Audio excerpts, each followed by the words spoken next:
Business bar basically it's a co-working space. Space जो होती है वो एक ऑफिस स्पेस होती है जिसमें ज़्यादा सारे बिजनेसेस इकट्ठे बैठ के काम कर रहे होते हैं, यानी एक ही छत के नीचे काफ़ी ज़्यादा टीम्स बैठी होती हैं। इस बेसिकली बोलते हैं कि अब किसी भी बिज़नेस ने एक ऑफ़िस लेना होता है अपना काम करने के लिए। मोस्टली जो आईटी कंपनीज़ हैं उनको ऑफिस स्पेस चाहिए होती है अपना बिज़नेस रन करने के लिए। मैं एक और बिज़नेस कर रहा था, मेरा ऑफिस था, तो उसमें कुछ स्पेस अवेलेबल थी फालतू, ठीक है, वो मेरे इस्तेमाल में नहीं थी। तो उस स्पेस को मैंने एक अपने दोस्त को दे दिया। वो उस स्पेस को जो वो मेरे पास थी उसको यूज़ करने का मुझे कुछ पे कर देता था। कुछ से पहले तो बैठ के देखता हूँ कि क्राइसिस की नौयत क्या है। क्राइसिस जो है वो चाहे कि कब के ऊपर सॉल्व किया जाएगा या उसके लिए मुझे दोनों पार्टीज़ को किसी रेस्टोरेंट में बुलाना है या मुझे उनको क्या फ़ेवर देनी है और किस तरीके से मैनेज करना है। देखिए, जो अपने अंदर की आवाज़ सुनते हुए उसको करेंगे तो वो बड़ा अच्छा ही एक चीज़ निकल के बाहर आएगी, क्योंकि अल्लाह ने हर चीज़ हर इंसान को बड़ा खूबसूरत पैदा किया। बिस्मिल्लाहिर्रहमानिर्रहीम। मैं हूँ आपकी मेज़बान अनम अकबर, ग्रेट पाकिस्तान टीवी के प्लेटफॉर्म से। आज जो हमारे मेहमान खुसूसी हैं वो यंगेस्ट एंटरप्रेन्योर कह लें आप। He is founder and managing director at business bar, Mian Mohammad Qasim. अस्सलाम वालेकुम सर, कैसे हैं आप? अल्लाह का शुक्र, आप ठीक हैं? सर, बिज़नेस बार की स्पेशलिटी बताएं। ये आपने जो बिज़नेस स्टार्ट किया था ये क्या था, और इन्वायरमेंट बताएं लोगों को कि क्या होता क्या है बिज़नेस बार, क्योंकि हम नहीं जानते बिज़नेस बार। अच्छा, business bar basically it's a co-working space, और को-वर्किंग स्पेस लोगों को पाकिस्तान में इतना आइडिया नहीं है। वैसे तो जो हमारी डेवलप्ड कंट्रीज़ हैं उनको काफ़ी आइडिया है कि को-वर्किंग स्पेस क्या होती है। अब पाकिस्तान में भी काफ़ी ज़्यादा ट्रेंड आ गया है, हर तीसरे चौथे बंदे को पता होता है जो आईटी फील्ड से रिलेटेड हो। तो को-वर्किंग स्पेस बेसिकली बोलते हैं कि अब किसी भी बिज़नेस ने एक ऑफ़िस लेना होता है अपना काम करने के लिए। मोस्टली जो आईटी कंपनीज़ हैं उनको ऑफिस स्पेस चाहिए होती है अपना बिज़नेस रन करने के लिए। तो को-वर्किंग स्पेस जो होती है वो एक ऑफिस स्पेस होती है जिसमें ज़्यादा सारे बिजनेसेस इकट्ठे बैठ के काम कर रहे होते हैं, यानी एक ही छत के नीचे काफ़ी ज़्यादा टीम्स बैठी होती हैं और छोटे छोटे ऑफिस स्पेस बने होते हैं, उसको को-वर्किंग स्पेस बोलते हैं। और बिज़नेस बार जो है वो लाहौर में इस टाइम पे 200+ फ्रीलांसर्स को, एंटरप्रेन्योर्स को और इंटरनेट की डिफरेंट कंपनीज़ को जो है वो ये फैसिलिटी प्रोवाइड कर रही है, जिसमें वो ऑफिस स्पेस हमसे लेते हैं और यूज़ करते हैं। तो आपको कैसे आइडिया आया कि आपने ये? अच्छा, ये बड़े इंटरेस्टिंग क्वेश्चन है कि मुझे आइडिया कैसे आया। ना ही वैसे ये मेरा जो है वो कोई पैशन था, ना ही मेरा कोई ऐसा था कि मैं इसको करूँ शुरू। मैं एक और बिज़नेस कर रहा था, मेरा ऑफिस था, तो उसमें कुछ स्पेस अवेलेबल थी फालतू, ठीक है, वो मेरे इस्तेमाल में नहीं थी। तो उस स्पेस को मैंने एक अपने दोस्त को दे दिया। वो उस स्पेस को जो वो मेरे पास थी उसको यूज़ करने का मुझे कुछ पे कर देता था, कुछ चार्जेस मेरे साथ शेयर कर लेता था। तो वहाँ से ये आइडिया जनरेट हुआ कि इसको एक प्रॉपर बिज़नेस भी बनाया जा सकता है। फिर जब ये आइडिया जनरेट हुआ तो पता लगा कि ये ऑलरेडी दुनिया में एग्जिस्ट करता है और इसको को-वर्किंग स्पेसेस बोला जाता है। तो वहाँ से ये आइडिया बेसिकली ड्राइव हुआ। ठीक हो गया। अच्छा कासिम, हमें ये बताएं कि डिजिटल कम्युनिटी को आप मैनेज करते रहे हैं, कोई स्पेसिफिक फील्ड है किसमें आपने काम किया है डिजिटल कोवर्किंग से पहले? जी, डिजिटल कम्युनिटी में ये है कि डिफरेंट कम्युनिटीज़ को हम मैनेज करते रहे हैं। पहले एक डिजिटल एजेंसी भी अभी भी हम रन कर रहे हैं, लेकिन अब वो इंटरनेशनली सिर्फ उसके क्लाइंट्स को देखते हैं। पहले पाकिस्तान में लोकल क्लाइंट्स को हम देखते थे, जिसमें हम उनकी डिजिटल ब्रांडिंग, उनके डिजिटल सारी जो चीज़ें थी A to Z उसको मैनेज करते थे। उसमें बड़ा अच्छा हमारा एक्सपीरियंस रहा, लेकिन कुछ इश्यूज़ ये हैं कि हमारी जो पाकिस्तान के अभी एंटरप्रेन्योर्स हैं उन्होंने उस तरीके से उस चीज़ को एक्सेप्ट नहीं किया कि अब ये ज़रूरत है हमारी। लेकिन अब मैं देख रहा हूँ पिछले 1-1.5 साल से कि अब लोग इस तरफ आने लग गए हैं और उन्होंने एक्सेप्ट करना शुरू कर दिया है कि वाकई अब अगर बिज़नेस में उन्होंने रहना है तो उनका बिज़नेस ऑनलाइन ज़रूर होना चाहिए। अब वो एक्सेप्ट कर रहे हैं। तो इस फील्ड में इसीलिए काफ़ी नए बच्चे भी आ रहे हैं जो काम कर रहे हैं और बड़ा अच्छा काम कर रहे हैं। अब आप ब्रांड के रिलेटेड बता रहे थे, तो इसी तरह बताएं कि अगर आपको कोई क्राइसिस आता है, जैसे कि डिजिटल मीडिया का कोई क्राइसिस है, रेपुटेशन की तरफ से कोई क्राइसिस आता है, तो आप इसको कैसे डील करते हैं? मैं सबसे पहले तो बैठ के देखता हूँ कि क्राइसिस की नौयत क्या है। क्राइसिस जो है वो चाहे कि कब के ऊपर सॉल्व किया जाएगा या उसके लिए मुझे दोनों पार्टीज़ को किसी रेस्टोरेंट में बुलाना है या मुझे उनको क्या फेवर देनी है और किस तरीके से मैनेज करना है। देखिए, जो मेरा ख्याल है कि हर जो कामयाब बिजनेसमैन होता है ना, वो चीज़ों को मैनेज कर लेता है। क्राइसिस आना बड़ी बात नहीं है, क्राइसिस को मैनेज कर जाना बड़ी बात है। उसको मैनेज करेंगे आप तो ही वो आपके लिए फ़ायदा मंद है, वरना वो ऐसी चीज़ बन जाएगा जिसको आप ना, वो कहते हैं ना, कबाब की हड्डी ना निगल सकते हैं ना उगल सकते हैं। तो उसको अर्लीस्ट स्टेज पे आप मैनेज कर लीजिए। बल्कि इसके ऊपर मेरी फ़िलॉसफी ये है कि जो मसला आपको पता लग जाए ना कि कल आपके पास आना है, ये काफ़ी मशहूर है मेरे दोस्तों में बात, कि जो मसला आपको पता लग जाए कि कल आपके पास आना है, आप आज ही उसके पास चले जाओ खुद, ताकि आप जब खुद चले जाओगे ना तो आप बैठ के चीज़ों को सॉल्व कर लोगे, कोई उसका मिडल वे निकाल लोगे कि आप उनको कंपनसेशन दे दोगे। कोई आपका क्लाइंट नाराज़ हो जाता है, आप उसको कंपनसेशन दे दोगे, कोई डिस्काउंट्स ऑफ़र कर दोगे। इस तरह फिर आपके ब्रांड के ऊपर बात नहीं आएगी। ठीक हो गया। आपने कोई फेलियर जो है वो फेस किया है डिजिटल मार्केटिंग मीडिया में? अगर किया है तो उसको फिर कैसे आप जो है सक्सेस की तरफ आए? देखें, फेलियर तो हर इंसान मेरा ख्याल है फेस करता है, और जो फेलियर फेस किए बगैर किसी मुकाम पे पहुंच जाता है वो एक मेरा ख्याल है चलता फिरता ख़तरा होता है कि उसकी कैपेसिटी बिल्डिंग नहीं हुई होती।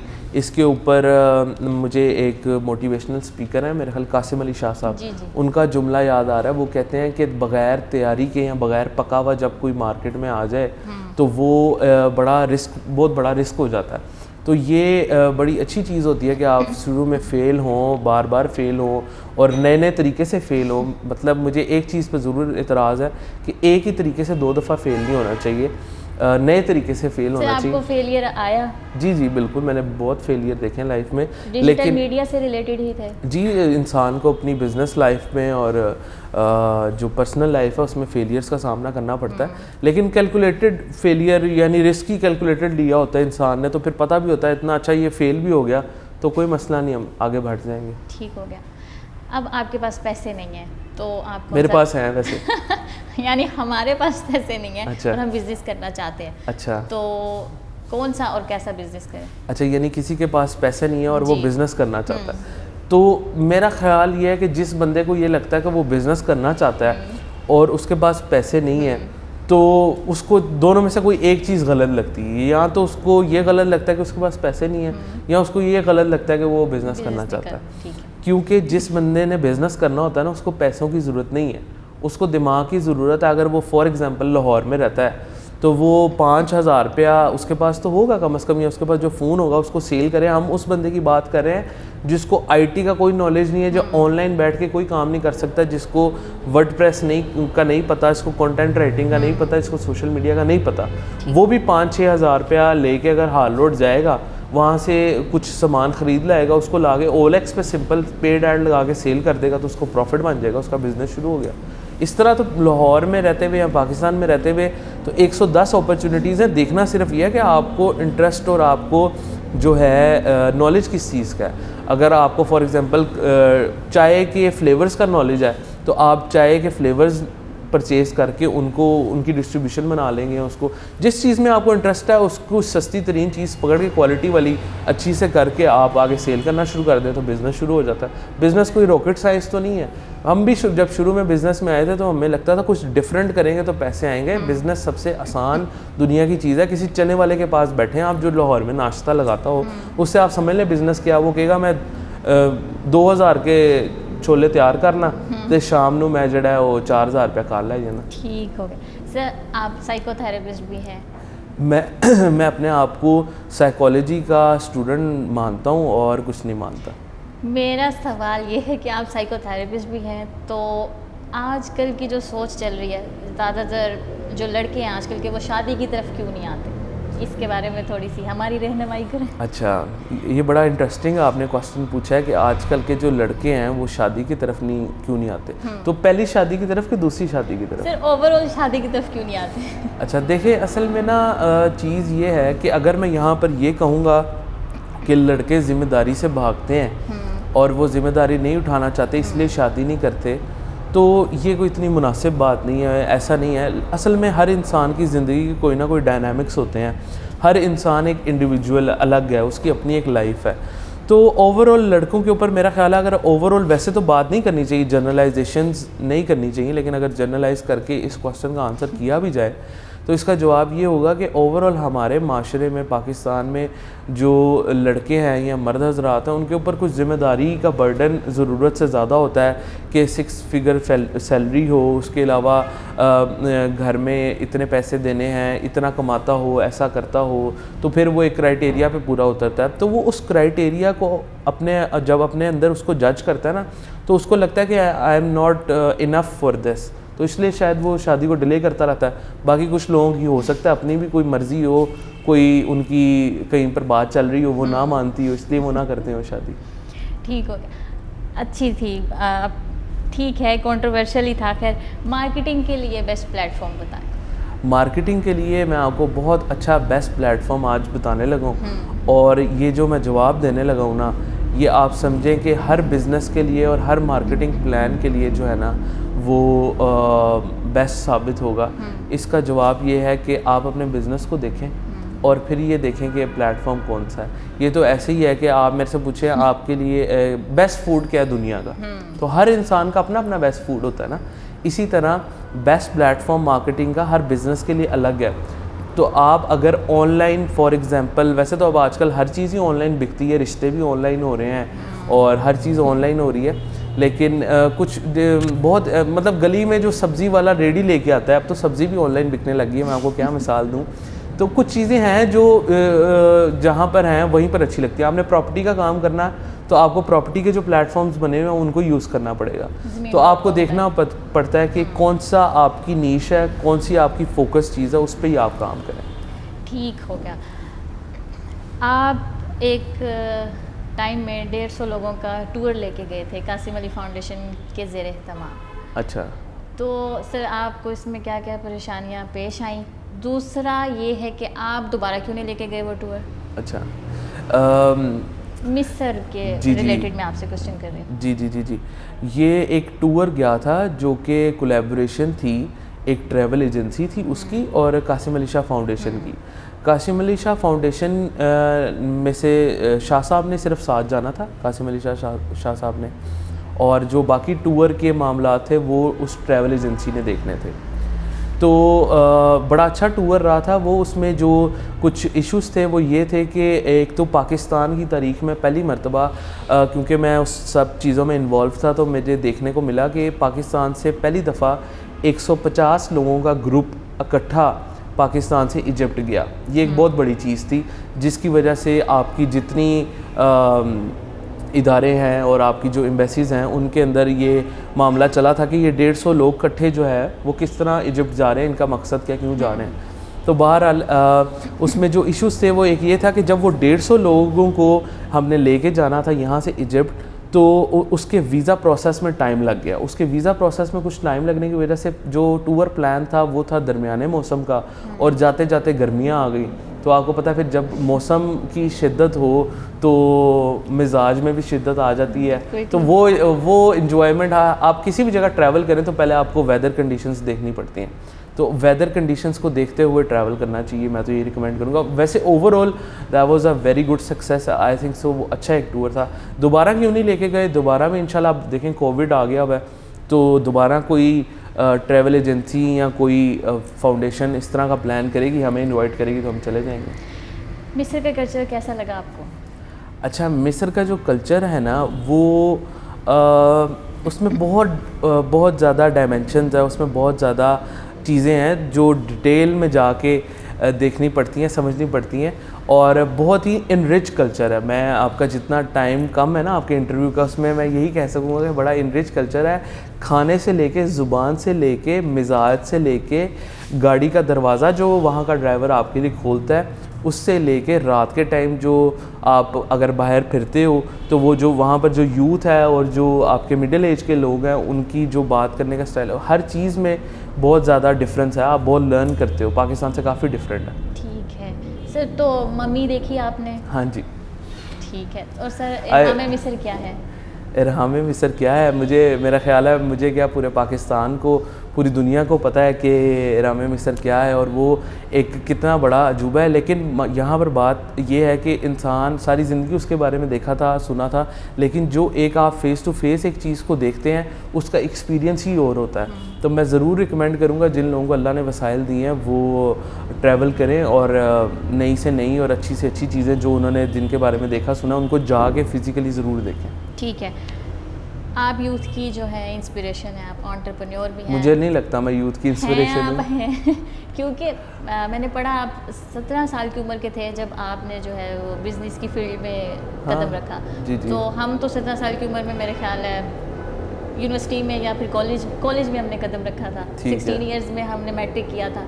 तो इसलिए आप यूथ की इंस्पिरेशन हैं, हम मानते हैं आपको, बहुत से लोग आपको सुनते भी हैं। सर हमें यूथ के लिए मैसेज दें ताकि हमारी अच्छी रहनुमाई भी हो सके और हम भी आपकी तरह एंटरप्रेन्योर बन सकें। अच्छा, मैं यहाँ पर ये कहना चाहूँगा कि मैं इंडिविजुअलिटी का बड़ा कायल हूँ कि हर इंसान एक अपने अंदर बहुत बड़ी एक फ़िल्म है, एक दुनिया है, एक बहुत बड़ा करैक्टर है। तो उसको अपना जो अंदर का टैलेंट है, अपने अंदर का जो करैक्टर है उसको नहीं मारना चाहिए, इसलिए ज़्यादा किसी से इंस्पायर भी नहीं होना चाहिए, लेकिन उसके अपने अंदर जो है ना उसको ज़रूर बाहर लेके आए and he should be bold enough, he और she should be bold enough कि जो भी वो करना चाहे वो लाइफ में करे उसको।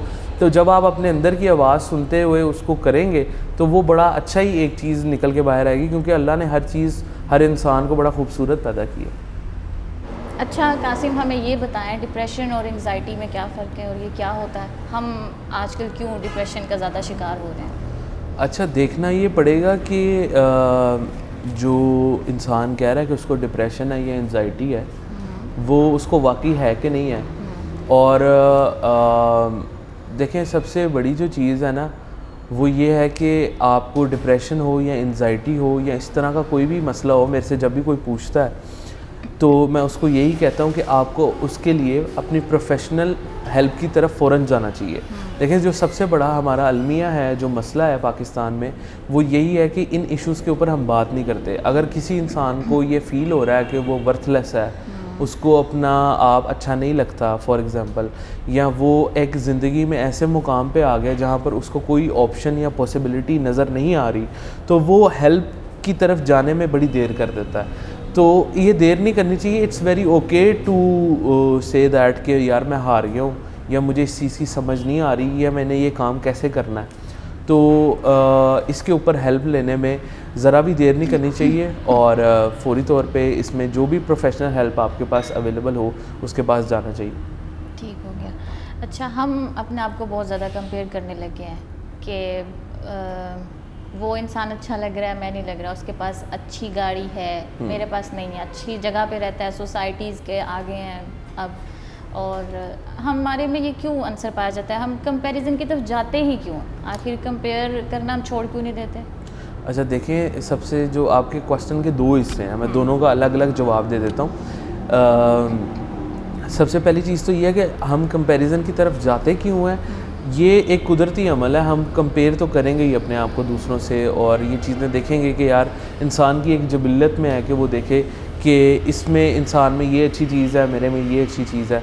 तो ये तो एक चीज़ अपनी जगह मौजूद है, लेकिन इसमें हम ये सोचने लग जाएं, कॉम्प्लेक्सेस में पड़ जाएं कि उसके पास ये है, हमारे पास ये नहीं है, उसके पास ऑडी है, मेरे पास मेहरान है, तो उसके पास जो है वो रक्षा ड्राइवर है, वो 2 लाख साल का कमाता है, मैं 2 लाख जो है वो दिन का कमाता हूँ। तो ये कंपैरिजन में जब पड़ जाता है तो इंसान अपने अंदर ही इनसिक्योर फील करने लग जाता है। इनसिक्योर फील करने से उसका कॉन्फिडेंस शेक हो जाता है, उसकी सेल्फ़ इस्टीम नीचे चली जाती है।